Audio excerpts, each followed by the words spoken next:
Hello everyone and welcome back to Destiny. Of course, Black Armory is out. We're all grinding towards getting good enough to be able to complete the Forge. I know I'm not quite there yet, but I wanted to show you some of the footage in case you're missing out on the annual pass, just so you can get an idea of sort of how it introduces you into the content. And on top of that, we're going to have a very special commentary that we recorded during one of our sessions of SideQuest. That episode is going to be coming out pretty soon, but towards the end of that SideQuest, we started talking about Curse of Osiris in Season 5 and the annual pass.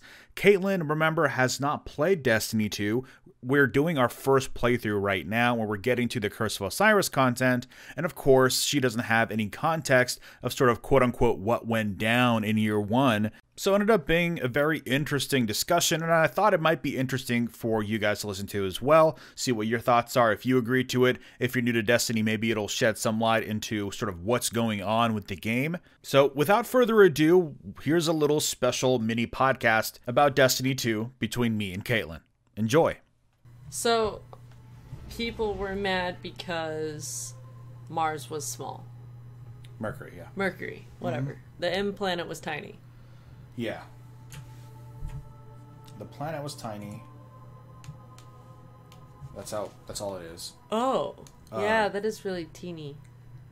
And it doesn't let you ride sparrows. And a lot of people were thinking that it's like insulting the player base's intelligence by not letting you use a sparrow to make it feel bigger. Oh. Because there's no reason why you shouldn't be able to use a sparrow. But you can't. You can't summon sparrows there. Oh. Yeah. Yeah, why? Yeah. And they haven't fixed it either. Oh. I don't think they will. It's done. Huh. It's abandoned. I mean, maybe they'll revisit it one day. Maybe. Just turn on sparrows. But not today. Not today. So it's that combination of that and the campaign is mostly in the Infinite Forest, which is yeah, it's creative, it's a cool idea. Yeah. But it's just a random thing just to kind of buff out.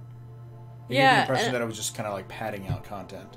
It's cool that they brought it back for Halloween then. Mm-hmm. And utilized it in a different way. In a really cool way, yeah. But I feel like that could be a more regular thing. Mm-hmm. Although, I kind of get why it's not, though, because it would feel repetitive after a point, yeah. even if it's randomly generated. Yeah. There are only so many random generations it can do. Right. So... There's a limited amount, because they're tile sets. Right. Just randomly arranged.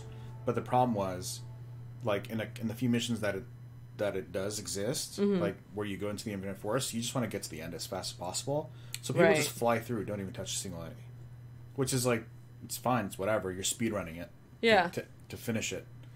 But that's why the Haunted Forest was cool, because you had to kill enemies. Yes. To proceed. It definitely felt like there was pressure to do things. Yeah. In the Haunted Forest. Mm-hmm. Where, yeah, this one was just kind of you telling me I can just run around everybody and not do anything? I will 100% do that. Every now and again, there was the one that was the red door. Yeah, but even then they were easy. But they weren't difficult to fight. It was an annoyance. Yeah. You're oh, I gotta get Jesus, I gotta find this one guy. Yeah. Thanks, Steve. Right. Exactly. Yeah. So that's kind of it's that plus the fact that it's a small destination, plus when this came out, they didn't add a whole lot of new gear. There was 100 new items added to the database, and only 12 of them was gear. The rest of them were cosmetics. Oh. So they're okay, so you're trying to push cosmetics more than things valuable, that we use in the game. Yeah, gear. So it was just it just kind of kept stacking on top of itself over and over again. Well, no, I mean, to a breaking point. How early was Curse of Osiris? It was December, after a September launch of the game. Oh. And so it's pretty. It was a recent thing. So was it just that they rushed it? I think it's just that they didn't have enough time.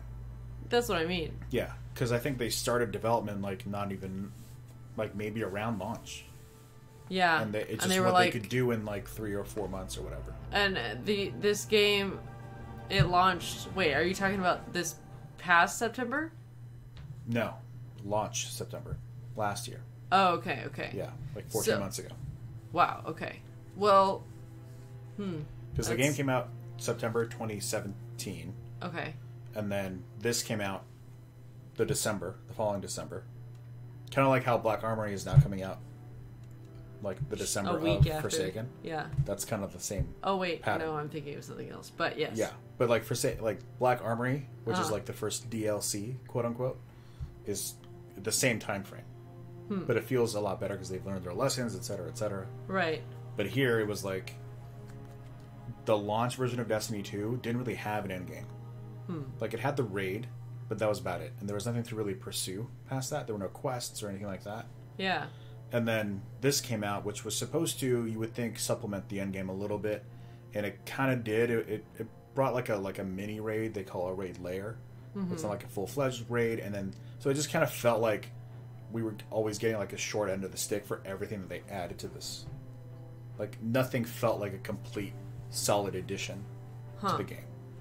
So it was just like they were like rushing, trying to get money grabs. Yeah, which is, I mean, whether or not that's their intention is up for interpretation, but I think the team genuinely wanted to make a good product, but just didn't have the time to do it. Because that's like the case with a lot of things too. Yeah, the characters that they explore it's like Osiris was a big part of Destiny 1, but he was a mystery throughout the entire thing. Like he was this folklore figure that you kind of heard about in like some lore pieces here and there. So it was here we're almost like, oh, we're finally getting to see Osiris. This is going to be epic. And so like all this hype is building. Oh no! And then you get this product, which is not like the quality is there, but it's the context of like the time that it came out, with what people were looking for. Yeah. They were already frustrated with the base game because it didn't have like the end game fulfillment that D1 had. It was kind of hollowed out and streamlined, and it was meant to appeal to a mass audience. Right. More as opposed to like a hardcore niche kind of thing. So and are they like now trying to skew things to appeal to more mass audience, hardcore, or are they trying to find a common ground now? I think they want to find a common ground, but they are focusing a lot more towards the end game. They're kind of betting on Black as far as like, let's satisfy the hobbyist players, and then we have enough things that are like approachable to bring in new players. And you know that's why they have like the free trials. And Gambit is like something where you like we've played Gambit before, right? Not during this series, but during like when we played all together as a group. Wow, and it's link fun. in the description. Link in the description. But it was a cool it's a cool game mode that you don't really have to have any kind of investment in. You just you can jump in. So that's where that approachability comes in. Right. Where I can just download Forsaken and I can jump into that and just have fun. So, and I feel like it's not fair to compare it, but just from my personal background, because I don't have like everything that you all watching this have seen and Ollie has heard. Like this is all new for me. So for me, it seems like they're trying to approach this in a way that's going to appeal to people who play like Overwatch or League or something like that has like a longer lifespan, because there's like multiple games within this game. I would say as far as like something like World of Warcraft, is kind of what they're aiming for. Something where like you can this can legitimately be your hobby. Like you get home, you put a couple hours into it, you're investing your time and your money into it, you get a little bit of satisfaction or accomplishment, and you can track that now. You have triumph scores, you have little things that you can complete, little placards that you get. So it's kind of reinforcing that like you're playing this game ultimately for like a few very specific reasons, which to me come out to be these seals at the bottom. Right. Like these are like your medals of honor, your ultimate accomplishments in the game for earning these. So that's the far end of and like spectrum. I think WoW is like a good description for Destiny in that like it's got this expansive world, and there's all these different types of races, and you know you're going to all these different places and all that kind of thing, and there's different games that you can play within the game and that kind of stuff. I feel it's like a platform kind of. It doesn't feel as like, even though we're quote unquote grinding right now, it doesn't feel like grinding. Right. Like, when I played WoW, I think I stopped playing at, like, level 45, because I got bored. Yeah. Like, I got bored and I stopped. I could feasibly play this for, like, a good measure of time, because there's enough variance to keep me interested. But all of the people that I talk to, aside from you, obviously, are like, this game is crap. Don't play it. Don't waste your time on that. And I think that's like, I guess my perspective is, how are they going to change that for the mass audience? How are they going to make people change their view of, oh, Destiny was crap, so it's still crap and it's always going to be crap? Well, I think it's an interesting question, because they have to appeal, in a weird way, they have to appeal to the hobbyist player, to the sort of snob player, make him like it, and then that'll trickle down to the masses, I think. And like, we're living this like influencer time where if you can get like high-end streamers to play the game on a regular basis, they're going to influence their audience. Right. But that's the challenge. Like, D2 was supposed to answer that, right? It was supposed to be like, oh, Destiny 1, because, I mean, it's all, we've been here before. It's happened before, it's going to happen again kind of thing, where Destiny 1 had its issues as well. Yeah. And they were struggling to get people back in, and Destiny 2 was their opportunity to sort of reset, you know, clean the slate. Yeah. And get new players in with, like, like, we played the Red War campaign. Yeah. And that was, like, this awesome cinematic experience. Right. It was like playing through a movie. Right. But then that's it. Yeah. Right? And for the most part, you know, players who, like, got the free version or whatever, they might play that and they'll be satisfied and they'll move on. You know? And that's okay. Yeah. Bungie would prefer you to stick around and continue to play into the end game and you know, well, round out your collections and have fun. But that's going to be their struggle going into Destiny 3, because now it's like, do you get another chance? Can you, like, will people trust you again to be like, hey, D3, we're going to reset and start over and we're going to do it right this time? But, like, maybe not. I don't think they, based off of, again, what I've played and everything, I don't think it's about changing up the game. I think it's about polishing what they have. Yeah. Visually, there's so much polish. Yeah.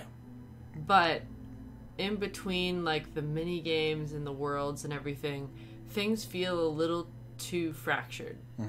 Like, honestly, for me, in looking out at that grand scenery and stuff, I wish I could explore that a little more. And that's where WoW kind of has a little bit of edge, I feel like, is you see all those mountains over there, have fun going to explore them, because you can spend half of a day walking over there. And to their credit, they kind of did that with Forsaken. Like, we haven't even gotten to the Dreaming City, which is this empty spot right here. Okay. That's like the endgame destination that they built specifically for endgame. And it's filled with what you're talking about, where you can explore little caves and there's things to find and there are hidden treasures and there's puzzles around the world. So that brings up another interesting point too then, because, like, for me, why aren't I able to do that now?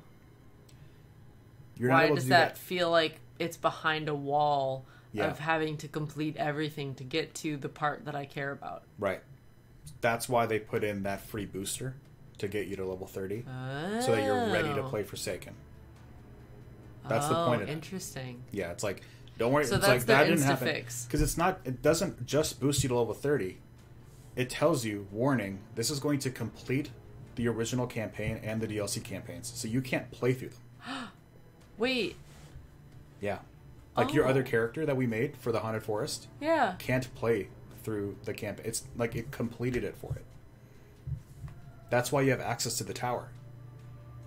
Oh. Yeah. Oh. So it's like, just pretend year one didn't happen.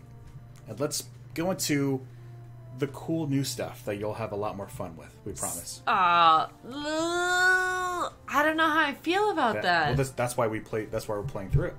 So you can experience it. It's your option. And it tells you, it's like, you sure you want to skip this part of the game? Because it doesn't force you to skip it, right? Right, but to get to the aspect that you're thinking, it's like you want to experience this and then like go back to that. Right. Yeah.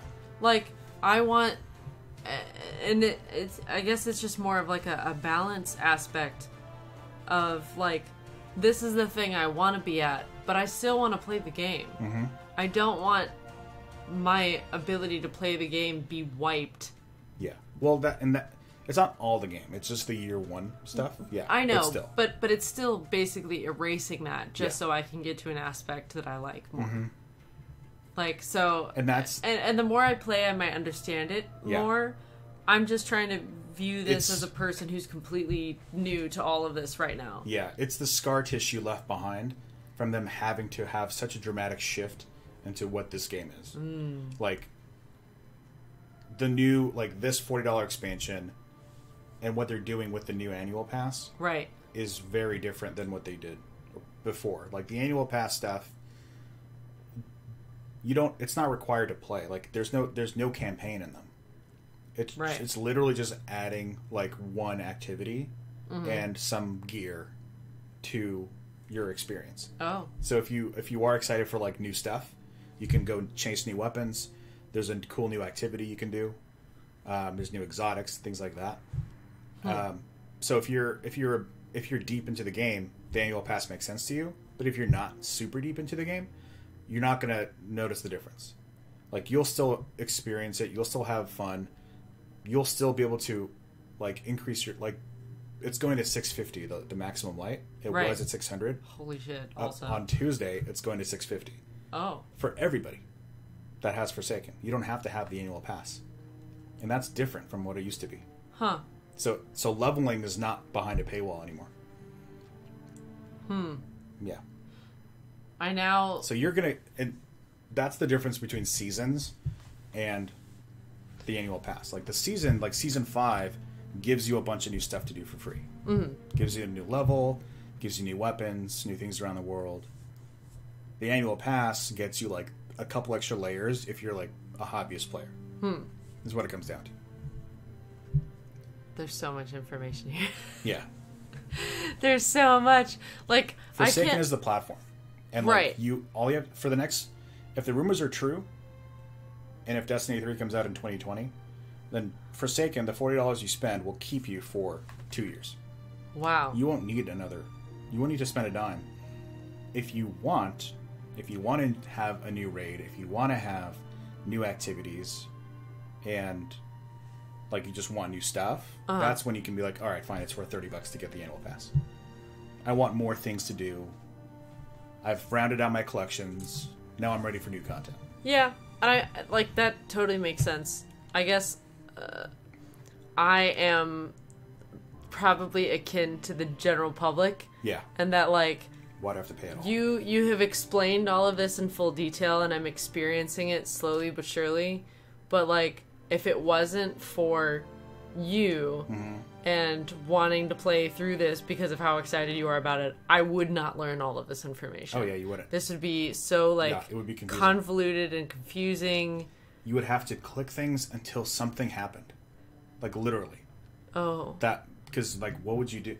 You know, I could tell you that the milestone's here at the top corner, and this is going to guide you through. Yeah, I'm still kind of lost on what all this is. Yeah, you hold E, and then it's like, okay, I can do any of this stuff, but you've got to go find it now. You've got to match the logos on the screen. Like, yeah. Okay, I know that's like, it's Osiris. pretty for sure. There's that, yeah. But, like, yeah, there's just so much going on that I feel like a casual player is going to have a really hard time coming into this. Yeah. What it should be, to, like, more directly answer your question, is that I think Destiny 3 should just launch with a price tag and never ask you to pay again. Wow. Like, for at least a year. Like, maybe do, like, Destiny with, like, maybe an annual pass, maybe not. I don't even know. Like, I don't even know the answer. Well, at this point, it's kind of hard to... Have they set a date for Destiny 3? No. Nothing's been... Destiny 3 doesn't officially exist. So I feel like... The rumor is 2020. The annual pass... Yeah, what I was going to say is the annual pass content's going to come out, and I feel like they're kind of trudging deep water right now. They are. There's been a lot of... It's weird, because, like, this isn't new information. No. This information came out when Forsaken was announced. Right. That was the first thing they talked about. They're like, All right, cool. You saw that cool trailer for a second. Let's talk about the annual pass right now because our website's probably going to be live with it. And before you outrage about it, let's talk about it. Like that was their approach. Wow. Right off the bat. So, because you're doing a lot, you're like, okay, the game's not doing well. You're asking me to spend $40 for this expansion, and you're asking me to spend another $30 to expand the expansion. What? Like, how dare you? Like, that's kind of like people's reactions. But World of Warcraft has the luxury of just having a $15 a month thing, and so then like every now and again they. Why doesn't Destiny take that route then? Because it's on console primarily. It's a console game that happens to be on PC, and that's like not a model that would work on console. Do you think they'll ever have the option to shift? Maybe. Do you think that because to me, because you're spending less than you do on World of Warcraft. Because how many console players do they have? Is it like a pretty active community? Yeah, majority of players are on PlayStation 4. And the end game content hobbyists are. I would say I don't know the numbers, but from what I can gather, I would say PC and Xbox combined still doesn't make as many players as are on PlayStation 4. And there's no way to do month to month on it's not a model console. Activision unfortunately is the publisher. They would never risk that. They're DLC boys, true and true. But like that model is gonna have to change. It might. Because, I mean, essentially what they're doing now, they're saying, like, okay, we're not going to do a subscription model, but you're paying the chunk up front. And it's less than you would through a subscription model. But the thing is, when people see that bigger price point, they don't want to pay that much. Mm-hmm. Not up front. Because, like, a lot of times, people just don't have that money up front either. Like, they might have, $5 a month, $15 a month, but they don't necessarily have the 30, the 40, the whatever. Yeah. Because, it's hard enough to get by as it is. Yeah. So, ultimately, it's one of those things that I've made peace with the fact that that Destiny is going to cost me $80 a year, roughly. Yeah. And I remember if you're reading your article, but yeah, which links down below. Links in below. And if you love Destiny, you want to keep playing it, just look at that. Think to yourself, is $80 a month? Or $80 a year, rather. 12 months. Is $80 every 12 months okay with me? Like if every September I dropped $80 on this, would that be something I can save towards, like work, all year, whatever you got to do? Is that worth me spending money? Can I afford that? Can I budget that? If not, unfortunately, not necessarily unfortunately, but that's one of the realities. But you can still play it, and they're trying to move you in that direction where you don't have to necessarily feel like you have to spend money. But it's all messy. Like that's what I mean by it's the scar tissue. D3 is going to be their chance to really sit down and think about what they have to do, and that answer at this point might be don't ever charge for DLC. Like just give the $60 title. But the problem is developers need to make money. Yeah. They're working their butts off making this. Yeah, of course. Bungie has over 1,000 employees, and that's not enough. They have to hire out other Activision-owned studios to help. Wow. Black Armory, I think, is mostly, High Moon. I could be mistaken. It's either High Moon or Vicarious Visions. They're the two studios that help them. Okay. And they're doing a phenomenal job from the stuff that they've put out. It's awesome. But how do you sustain that business? How do you continue to make money? Especially after you had an Activision earnings call within this last month where the CEO said that they were disappointed with Forsaken sales. Oh. And they need to find additional revenue routes. Wow. And forcing Bungie to have to come out publicly and tweet, "We're very proud of Forsaken and everything that we've done for our hard work." Wow. Just to kind of combat that a little bit. So that was definitely interesting to witness. But it's tough because the game is getting there. Yeah, right? If they can keep this based on quality, what you told me, it seems like, and we haven't even gotten to the Forsaken stuff yet. Yeah. But it does seem like they're kind of finding a stride now, just based on the Osiris content that we've played and the Halloween thing alone. Mm-hmm. It does seem like they're figuring it out, but it's a very expensive thing to figure out slowly. Yeah. So we'll see. Hopefully they'll figure it out. What we do know, and this is essentially confirmed, even though it's a leak, and you can never trust leaks. Mm-hmm. But this one person that leaked it has literally gotten everything right for the past 6 months. Oh, to the T. So, in this case, he's saying that Destiny 3 is coming out in 2020. So, in fall of 2019, there's just going to be a second annual pass for Forsaken.